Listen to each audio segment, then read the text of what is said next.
Hello friends, informative Odisha YouTube channel को आपण मानकु स्वागत। पोस्ट ऑफिस रे नियुक्ति बाहरी एग्जाम हेबो नहीं, सीधा भर्ती करा हेबो। आपनकर जदि 60% मार्क अच्छी आपण एठारे चाकरी करि परिबे। शेष तारीख होउची 5 अगस्त। आपण मानकर अप्लाई स्टार्ट हो जाइची 5 अगस्त रे बो शेष तारीख। 44,000 रु अधिक पदवी खाली अछि। ऑनलाइन रे अप्लाई करि परिबे। आपण मान जदि 10th +2 किबा ग्रेजुएशन करिसंती एठारे आवेदन करि परिबे। समस्त इनफॉरमेशन जानिबा पई वीडियोटी को शेष पर्यंत देखंतु। Odisha postal GDS recruitment 2024। Organization name हैला Indian postal GDS. Type of job permanent. Name of the post होची जीडीएस बीपीएम आउ एबीपीएम पोस्ट रे बाहरीची। टोटल पोस्ट अछि 35,000 प्लस पोस्ट अछि।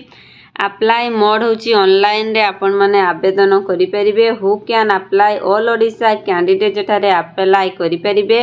Place of the posting across India वा ओडिशा भितरे ही आपण मानकर पोस्टिंग हे जिवो। अप्लाई स्टार्ट डेट 15 जुलाई 2024। जुलाई 15 रे अप्लाई स्टार्ट हे जाइची। अप्लाई लास्ट डेट अछि 5 अगस्त 2024 रे अछि। लास्ट डेट करेक्शन डेट अछि अगस्त 6 रु अगस्त 8 मध्य रे। ताले gender both male and female एठारे उभय महिला और पुरुष आवेदन करि परिबे। ताले ओडिशा पोस्टल रे चाकरी करबा पई एजुकेशनल क्वालिफिकेशन केते ना से 10th पास करिथिबा दरकार। 10th जदि पास करचंती ताले एठारे चाकरी करि परिबे। ताले माने बेसिक नॉलेज इन कंप्यूटर रे थिबो, नॉलेज इन साइकिलिंग रे थिबो, साइकिल चले आसुथबो आउ कंप्यूटर नॉलेज टिके थिबा निहाती दरकार। ताले वैकेंसी डिटेल्स भी पूरा दे देइची।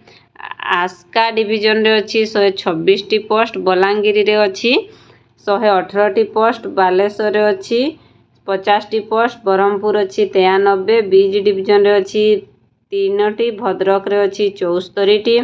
भुवनेश्वर रे अछि 77 टी। कटक सिटी डिवीजन रे अछि 33 टी। साउथ डिवीजन रे अछि 150 टी। ढेंकानाल रे अछि 201 टी। जाजपुर रे 41 टी।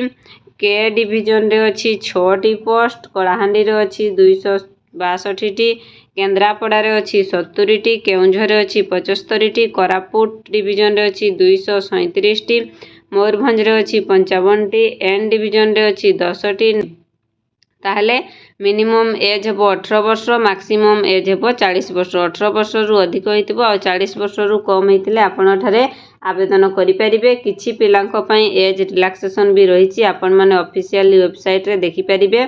ताले ब्रांच पोस्ट मास्टर बीपीएम पई हमर सैलरी अछि 12,000 रु 29,380 टंका। एबीपीएम बा डाक सेवक पई सैलरी अछि 10,000 रु 24,470 टंका पर मंथ बा पर मंथ एतिकी सैलरी अछि। ताले आपण मानकर सिलेक्शन प्रोसेस किपरि रहइबो, मार्क बेसिस रे रहइबो सिलेक्शन प्रोसेस आ डॉक्यूमेंट वेरिफिकेशन हेबो। ताले एप्लीकेशन फी रहिछि जनरल पई 100 टंका, ईडब्ल्यूएस पई 100 टंका, ओबीसी 100 टंका। फीमेल कैंडिडेट पई फ्री। फीमेल मानकर कोनोसी एप्लीकेशन फी देबा पई पड़िबो नै। आपण माने फ्री रे आवेदन करि परिबे। एसटी एससी पई भी फ्री रे अछि आवेदन करि परिबे। ताले एठारे क्वालिफिकेशन केते रहिछि बा डॉक्यूमेंट वेरिफिकेशन कोन कोन डॉक्यूमेंट दरकार। ताले क्वालिफिकेशन सर्टिफिकेट आपण मानकर 10th सर्टिफिकेट दरकार। पासपोर्ट साइज फोटो दुईटा दरकार आउ कास्ट सर्टिफिकेट दरकार। जदि कोनोसिटी आपण जॉब करचंती ताले एक्सपीरियंस सर्टिफिकेट दरकार। ताले अप्लाई फास्ट डेट होची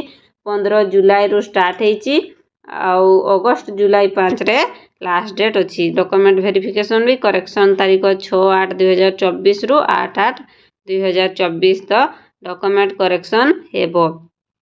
एपरि जॉब इनफॉरमेशन जानिबा पई चैनल को सब्सक्राइब करंतु और पाखरे थिबा नोटिफिकेशन बेल को क्लिक करि दियंतु एवं निजर फ्रेंड्स सांग साथी मानकु शेयर करंतु, सेमाने भी जॉब विषय रे जानि परिबे।